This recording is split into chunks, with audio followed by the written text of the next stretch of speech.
If you're just tuning in now, you're listening to RTHK Radio 3, the 123 show. I'm Noreen Mayer, and I'll be with you till 3 o'clock this afternoon.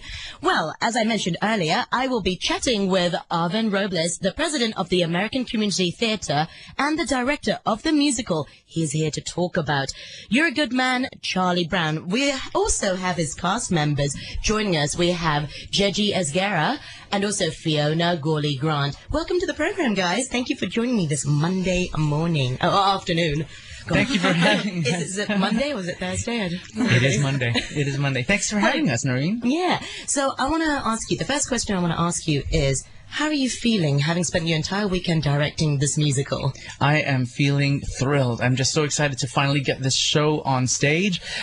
This is the first time this version of the musical is being performed in Hong Kong. This is the 1999 version of You're a Good Man, Charlie Brown. How does it differ from other Well, versions? in the original concept of the original version was a very small, intimate cast and featured some characters from the Peanuts gang. But this newer version has the more famous characters in it, such as Sally Brown. And we've also got a Schroeder with him that does some show-stopping numbers as well. So the difference between this and the older version also is that it's got a more contemporary sensibility. The humor is more biting. The pacing is much more audience-friendly for younger generations and older generations. And the music is just ridiculously complex because in order to make it sound natural and humorous, it actually is a very complex score, which I'm sure the actors can tell you a lot about. It is also what many people consider many people consider the precursor to Avenue Q because the music now it's a blend of late 90s pop as well as the early and mid 70s rhythm and blues. So it's a very good blend of music from the past half a century that a lot of the audience members can relate to. I think there's something magical about musicals. Being a theatre graduate myself, there's something magical about musicals because it really brings the whole auditorium, it really brings the audience in together. You really feel their vibe, especially when it's done well. Well, I highly agree. However, I'm sure there are people as well who are a bit uncomfortable watching a musical. Why would people suddenly break out into songs, etc.? For all the non-Glee fans out Bollywood. there. Well, but part of the beauty of the show is that it is based on the comic strip. So anyone who can relate to reading those few squares of illustrations on a Sunday or daily can relate to the simplicity and the purity of the Peanuts gang, where we've worked very hard to maintain that purity on stage. So even though it is a show for the family and there are vibrant songs, there's still a lot of truth and purity and simplicity in the show that will throw everyone back to their childhood. So ACT is really looking forward to relive the childhood with the audience. That's awesome. So I hear this is the first time this is in Hong Kong. Yes, it is. We're very excited. This is the version of the musical that has won Kristen Chenoweth her first and only Tony so far, as well as Roger Bart, who played Snoopy in the 1999 version. And it's the first time we're performing it in Hong Kong. We're very thrilled. And we're opening on Friday night, and it'll be on for 2 whole weekends. I know, I got the dates right here. Friday 4th, Saturday 5th, Sunday 6th, all throughout to Saturday the 12th. It's a really long run. Well, we're very, very thankful that we get to play for 2 weekends. And we are hoping that we'll be able to reach out to a lot of people. We're going to be in the Sheung Civic Center at the Hong Kong Rep Black Box, which is a beautiful theater.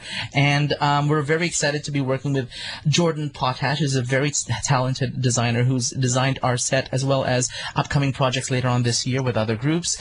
And we've got an amazing cast of musical performers. Some of them are here in the studio, and a lot of them, we're thankful to say, have been working professionals in terms of having been entertainers in the industry as well as teaching entertainment and performing arts to the next generation. I gotta say, 8 days is quite a long run, especially in a city like Hong Kong. So Fiona, Jejie, how do you guys maintain your voice? You've got 8 days of singing coming up. Well, I think a lot of us are, singing professionals, so we do warm-ups, we do them all the time, and so many of us teach singing as well. So we're not just practicing our singing, we're also teaching, and so we know exactly about the health of our own voices. Oh, I need to maybe take some tips from you. I just came back from Taiwan, so I might need some hot honey lemon. So what are some of the techniques that you will implement yourselves to look after your own voices? Well, definitely. The secret. Even though we are all responsible actors and will not be drinking during the run of the show, just drinking a lot of water and staying hydrated, especially after 3 glasses of wine to celebrate. Yes. So, It's Jejie? just basically discipline for me. I mean, if you know that you have rehearsals or a show the next day, sleep early.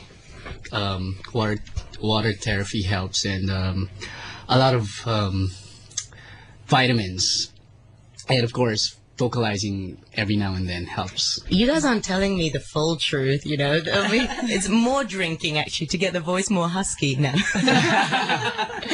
Kidding aside. Is that how you attribute your sexy radio voice? Actually, no, I'm kidding.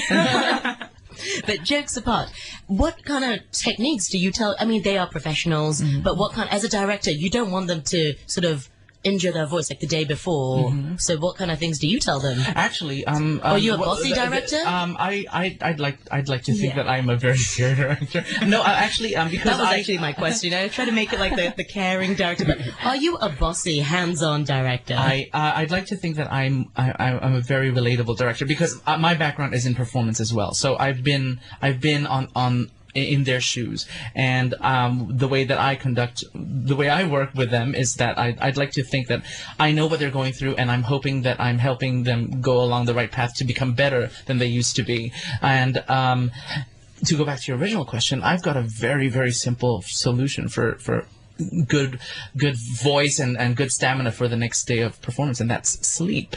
Unfortunately, it's one thing that living in a busy city like Hong Kong, it's one thing we all lack. But it's amazing how much rejuvenation and how much renourishment you get after just a good night's sleep. Your whole body needs it, especially your voice and the physical stamina you need to perform for an audience every night. Yeah. I mean, Arvin, it's like the second time I've interviewed you, but I always get this sort of very friendly and very caring vibe. I mean, just that. I think after the show, I'm just going to be taking your advice and Yay, I'm so going to take your friendship on Facebook. Yes. So I hear you guys have a song that you're going to perform on air. Yes. What we'd like to present to the audience right now is a little preview of our show. If anyone remembers the comic strip, Charlie Brown isn't exactly the most cheerful of all kids, and he sometimes gets his heart broken once in a while, and he goes to Lucy for help, and he goes to her at her psychiatry booth. And what we're going to see, what we're going to hear now is Jejie, who plays Charlie Brown, and Fiona, who plays Lucy, a little demonstration of what happens when he goes to her for help. So, take it away. Can I cue on a CD? Yes, I shall. Can I just say, this is my first time having something live like this. I mean, not live, because obviously this is live radio, but having actors sing. So, Phil Whelan, if you're listening, that's right, step aside. No, he might be upstairs. Well, yeah, talking about, the health of our voices, in particular, Lucy is a very screaming character. And, I lost my voice a couple of weeks ago, and it's really just about rest. And especially when I'm in the group numbers, we're so lucky to have such a talented cast that during group numbers I can pull back just so that I have that support for when I am doing the screaming, the singing. Right. And it really gives me support. When you're rehearsing, how many hours of rehearsing do you do? And do you ever hit a point where you think, actually, I don't want to push my voice too much? Definitely. And how do you go about then actually balancing, pushing through the scene and actually just saying, no, enough is enough? Well, what I guess happens is, I speak to my director, I speak to my musical director, and I say, I'm sorry, but right now I've got to have a break. I've got to really focus on me, because at the end of the day, there's nothing we want then during the week of the show for anyone to get sick and lose their voice. And at the end of the day, a rehearsal's a rehearsal, and you need to make sure that for the actual show you're bang on, because you want to give the audience the best that you have. And speaking of the best, I think we have the best ready. So let me just cue this up.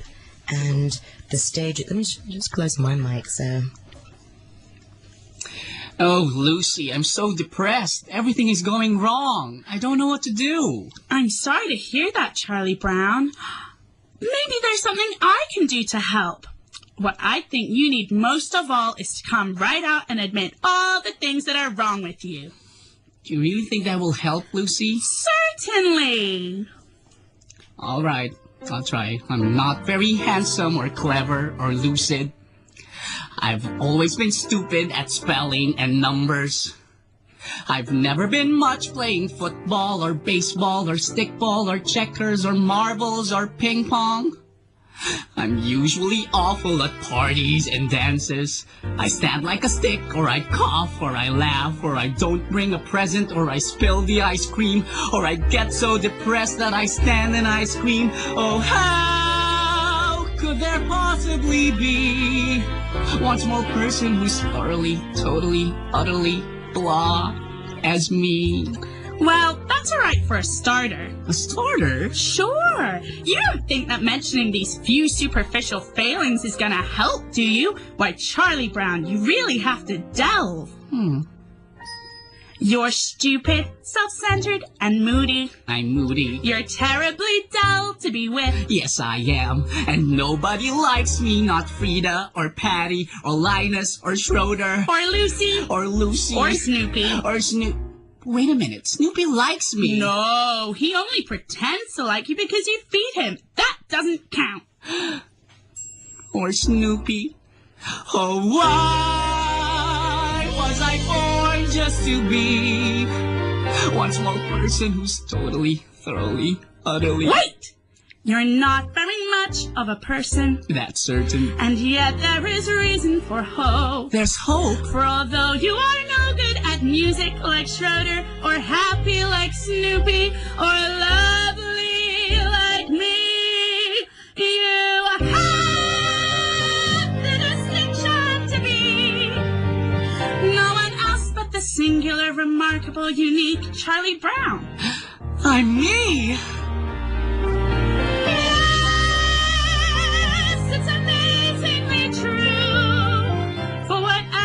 It's worth, Charlie Brown. You're you. Gosh, Lucy, you know something? I'm beginning to feel better already. You're a true friend, Lucy. A true friend.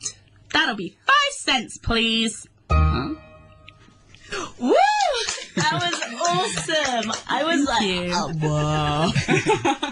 Aren't they fantastic? They are amazing. Oh, that's very cute. Yeah. So we're. I think Alison Howe just came in just now to hello. see. Yeah. No, because one of the beauties of the show again is it just brings back the joy of the simplicity of the comic strip and the actors that we have on stage for this particular production. They're very, very talented in stripping back and going back to moments of truth. So yes, it is an animated show because the characters are animated, but there's a lot of humanity and a lot of soul in it.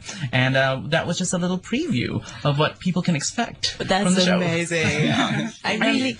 Yeah, one thing I'd also like to share is that on a personal note and from ACT's perspective, this is a very important show because every decade that ACT has been active, which is over the past 30-somewhat years, there's been one production of Charlie Brown every decade. In 1988, one of our founding members, Sherry Dorfman, starred as Lucy in a production of You're a Good Man, Charlie Brown.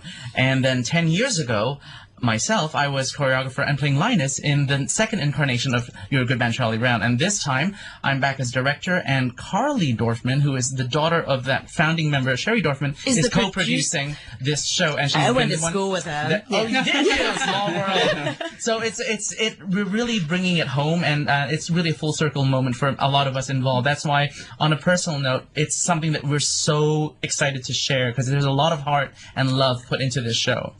I mean, I only heard what 2 minutes and 30 seconds of that, and I'm already sitting here like with a bigger smile. Oh, thank you. Well, hopefully your audiences are smiling as well, because we're happy to announce that we're giving away a pair of tickets to opening night on Friday. Okay, so what's the question then? Okay, you guys need to call into Noreen later on.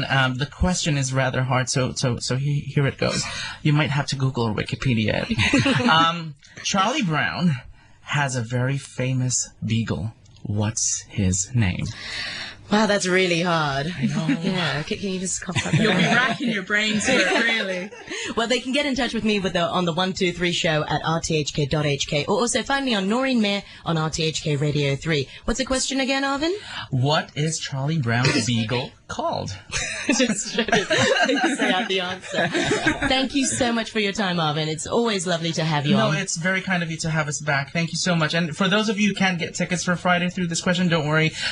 Hit up Urbtix at www.urbtix.hk, and there'll be tickets available there, or 2734-9009. They will be playing through from Friday the 4th of October until Saturday the 12th of October, and you can pick up their tickets, as Arvin was saying, from Urbtix. They are playing at the Sheung Civic Center. I will try more of that just after the 2:30 news. Thank you so much, Fiona and Jejie, for you. your wonderful singing. Much. Love having you both on. You're a good host, Noreen.